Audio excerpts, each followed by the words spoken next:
Sa diha ko sa atoa, sa diha sa Pilipinas, mopalit ko og mga gulay, anak jud ko sa mga bagsakan. Kay ngano, makahangyo pa ka, makatabang pa ka sa ila. Kaysa kung sa mall ka mo palit, dato naman tagi sa mall. Unya, dili pa jud kakahangyo. Unya ang presyo halos gidoble. Mo na no? Kung gusto nyo makatulong talaga, ay kung bibili, kung gusto nyo makatulong, tapos makakatipid pa kayo, ay alamin nyo kung saang bagsakan sa inyong merkado, tapos doon kayo bibili.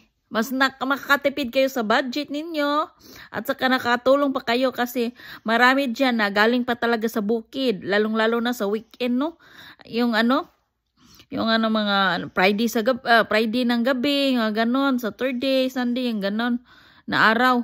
Grabe mga kalalabs, nang dyan ako sa Cebu, ay doon pa talaga kami pupunta sa Kulon para makakuan kami, makamura kami ng mga gulay. Minsan, kung sa Upon, doon kami sa may Peribot kasi meron doon ba, mga bagsakan kasi yung mga galing sa bukid, pupunta doon magtitinda ba. Kaya matutuwa sila no pag bumili ka sa kanila dahil madali yung maubos ng tinda nila ba, madali sila makauwi, maaga sila makauwi ba. At saka nakakatulong pa tayo. Mura pa dyan, makakatipid pa tayo. Kaysa mall, agoy, askang mahala. Di pa mahangyo.